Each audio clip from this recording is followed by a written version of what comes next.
बात पूछता हूँ कि एक माँ से 2 बच्चे जन्मे, एक बच्चा अच्छा रूपवान है और अच्छे गुणों से संपन्न है, और दूसरा बच्चा है वो लंगड़ा है, लूला है और रूप है। प्रश्न होता है कि माँ तो वही है, पिता भी नहीं है, कान भी वही है, ये डिफरेंस अंतर क्या है? क्या कर्म को मानते हो लोग? कर्म को मानते हो क्या? फिर वही बात आ जाती है, कहते कर्म पहले कर्म नहीं मानते हैं, कर्म आता है कि माता पिता दे ही है, लेकिन ऐसा क्यों? ये कर्म से। अब कई लोग पुनर्जन्म नहीं मानते, उनको पूछते नहीं वो कर्म कब किया? माँ के पेट में किया हुआ तब तो मानते नहीं हो, कैसे बोल रहे?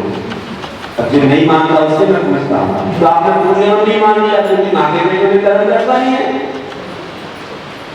ऐसे तो कर्म हर जगह हो रहे, लेकिन वो जो कर्म किया दे रहा है, जो सीढ़ी प्रकार की अवस्था मिली है, पूरे जन्म में किया होगा। जिसने अच्छा कर्म किया होगा तो वह सुंदर बना, और जिसने पाप किया होगा। आचार्य समन्वय स्वामी कितना अच्छा बोलते हैं, उन्होंने रत्नकर्णक साव का 4 कर्म सिद्धांत बता दिया। आपने पढ़ा होगा नवदा भक्ति के कटल में, वे कहते थे, आप सुनिए ना ध्यान से कि कौन क्या बनता है, कैसे बनता है।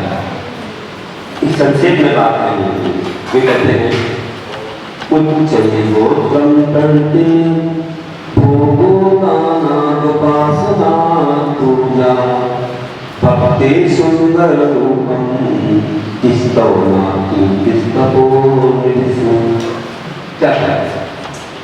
समझो इस बात को। उच्चये गोत्रं करते, मतलब नमस्कार करने से किसको? मुनियों को। नवदा भक्ति का वर्ण चल रहा है, मुनियों को, भगवान को हमसे बड़े नहीं उनको भी तो पंच परमेश्वरी कहते हैं।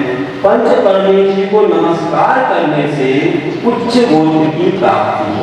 उच्च गोत्रं पढ़ते भोगो दाना, दान देने से, आहार वस्त्र उपकरण आवास दान देने से किसकी प्राप्ति हुई है? भोगों की प्राप्ति। अच्छे सुंदर 56 प्रकार के भोग और भी कई सामग्रियां प्राप्त होती है। भोगो दान, उपासना पूजा, जो उनकी परिगणना भी करते हैं तो उससे पूजा प्राप्त होती है। अगले जन्म में वह राजा महाराजा इंद्र आदि बनता है, पूज्य बनता है, परमेश्वर बनता है। तो भोगो दान उपासना पूजा भक्ति सुंदर रूप, जो भक्ति करता है, भगवान की खूब भक्ति गाता है, खूब स्तुति पढ़ता है, खूब पूजा करता है, उसको सुंदर रूप की प्राप्ति। भक्ति सुंदर रूप, ये स्तवनाद कीर्ति तपोनिधि, तभी जी की विधियां हैं। ऐसा करने से, स्तुति करने से कीर्ति प्राप्त। जो भगवान की स्तुति पढ़ता है, खूब स्तुति गाता है नामवर वगैरह, तो उसको उसकी कीर्ति है। अगले जन्म में बिना फैलाए उसका नाम फैलेगा, पूरे जगत में उसका नाम होगा। किससे होगा? जो भगवान की स्तुति, गुरुओं की स्तुति करेगा। क्या कितने मार्गी की बात करें। रत्नकर्णक साव का 4 सिद्धांत बोल दिया उन्होंने, कर्म सिद्धांत। हम लोग ध्यान से नहीं पढ़ते हैं, कितना अच्छा लिखा है। उच्चैर्योक्तं करते भोगो दानादुपासना पूजा भक्ते सुंदर रूपम स्तवनाति स्तवो। बड़े ध्यान से शास्त्रों में सब बोला गया है। जैसे तत्व सूक्ष्म पूरा आत्मा पूरा कर्म सिद्धांत का है, कैसे कैसे कर्म बनते हैं, कितने प्रकार के होते हैं। तो अब हम आपको ज्यादा न कहते हुए, फिर हो सकता है आप लोगों को अपने अपने कार्य में तो जल्दी से यहाँ रहते हैं तो बड़ा जल्दी समय निकालना, जल्दी से भी हो जाएगा। और देर से आओगे तो देर से फिर चलेगा, तो कम से कम 1 घंटे 1 घंटे तो विषय प्रस्तुत करने में लगता है। आधा घंटे में तो भूमिका निकल पाती है। तो इसलिए आज का विषय लगभग पूरा हो रहा है कि कर्म सिद्धांत को समझो, कर्म कैसे आते हैं, बनते हैं, और उनमें कैसे विभाग हो जाता है, कैसे कर्मों का क्या क्या फल मिलता है, तो हम लोगों ने इस बात को जाना है। आपको एक छोटे से रूपक के माध्यम से कहते आज का प्रवचन पूरा करूँगा कि कर्म कैसे फल देते हैं और कैसे कैसे लोग अपने कर्मों के माध्यम से अपने जीवन में सुख दुख का अनुभव करते हैं। इस बात को कहते हुए कि एक बार एक परिवार में एक बेटा जन्मा। बेटा जन्मा तब से क्या घटना हुई, गर्भ में आके कुछ अपशकुन देते और इतना बड़ा व्यापार, दुकान मकान सब कुछ अपने आप धीरे धीरे चलता था। कर्जा हो गया, लोग सामान उठाते चले गए, कोई देता नहीं, सब देते जा रहे हैं।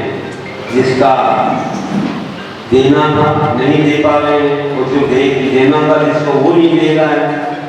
मकान भी गया, दुकान भी गई, सब गया। बेटा जब से गर्भ में आया, जन्म हुआ, तब तक सब कुछ चला गया। और बेटे के जन्म के बाद पिताजी भी चले गए। अब माँ रह गई, माँ ने कहा कुछ भी नहीं है, चलो अब कहीं तो जाना, पेट तो भरना है। बेटे को लेकर के चली, जाकर के खेत में पहुंची। खेत में पहुंचने के बाद उसने देखा यहाँ पर बहुत सारे लोग काम करते हैं, अब मैं कैसे जाऊं, अपने बड़े घर में रही हूँ। चलो बेटा 8-10 वर्ष का हो गया है, इसे भेज देते काम के लिए। भेज दिया। भेजने के बाद उसने काम किया सुबह से शाम तक, और जब देने का अवसर आया तो कुछ देना है। जब बेटा सामने आया, सबको तो दे रहा था मालिक, उसको देखते उसको रोक दिया। रुक जा बेटा, क्योंकि थोड़ा अच्छा दिख रहा था देखने दिखाने में, ये कोई बड़े घर का सा लगता है, बड़ा रूपवान है, देखता हूँ। उसको अलग से कुछ पूछा, सबको दिया। बालक से बेटा तुम कौन हो, कहाँ से आए हो, तुम्हारे पिताजी का नाम क्या है? मेरे पिताजी का नाम सुकृत, माँ नष्टदाना, नष्टदाना मेरी माँ का नाम। सुकृत तो मेरे बड़े अच्छे मित्र थे, तुम यहाँ आए हो? हाँ, आपके मित्र रहे होंगे, मेरे पिताजी तब नहीं रहे। अच्छा चले गए? हाँ, माँ तो है। कहाँ रहते हो? झोपड़ी बनाई है, वहीं रहते हैं खेत में। अच्छा क्या हुआ, गरीबी आ गई? हाँ, कुछ भी नहीं, अब घर में बैठ सब आ गया, दुकान भी गई। सुनते ही सब कुछ था। माँ ने सुनाया, तेरी माँ मेरे जन्म के पहले से मेरे मित्र और ये सीख थी। चलो इस बेटे को अच्छा से देता हूँ। उन्होंने क्या कहा, ये रुपये कैसे लिए? सोने की मोहरें निकाली, सोने की मोहरें, और सोने की मोहरें निकाल करके उसके हाथ में दी कि ये माला माल हो जाए। लेकिन भाग हो करना, भाग हो करना, सोने की मोहरें हाथ में दी और देखे ही अग्नि का अंगार बन गई, हाथ चल गए, तड़प गया बेटा, रोने लगा। क्या हो गया, क्या हो गया? बिल्कुल देखा है, ये तो दुर्भागी है, किसी के कर्म ने धन को बर्बाद कर दिया। देखो सोने की मोहरें अग्नि का अंगार। कोई बात नहीं बेटा, कोई बात नहीं, उसको सहलाया, थोड़ा हाथों पर से व्यवस्थित रूप से उसको तेल वगैरह लगा दिया, बैठा दिया, और कहा बेटा कोई बात नहीं, कोई बात नहीं, तू अपना वस्त्र खोल दे। वस्त्र खोला, पुराना सा वस्त्र था, उसमें चने दे दिए, एक पोटली भर चने अच्छे से उसके लिए रख दिए। जा बेटा ले जा, सिर पर रख दिए। लेकिन दुर्भाग्य से पोटली फटी थी,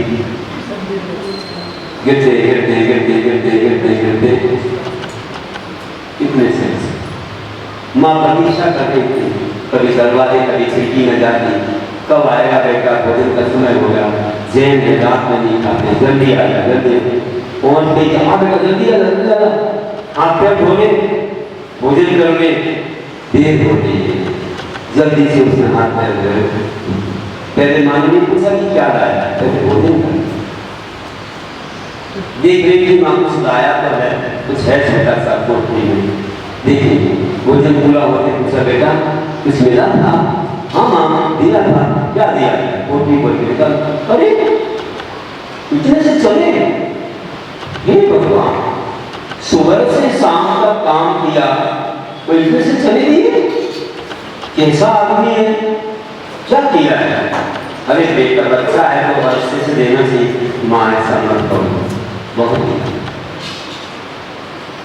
दिया था माँ। क्या दिया था? देखो मेरे हाथ। अरे ये क्या हो गया? हाथ चल गए, इसने क्या कर दिया? नहीं माँ, बिल्कुल मेरे पिताजी के लिए और उन्होंने हमें रोक करके सोने की मोहर हमारे हाथों में दी, लेकिन हमारा दुर्भाग्य तो देखो कि वे अपने काम ना करते। क्या हो गया?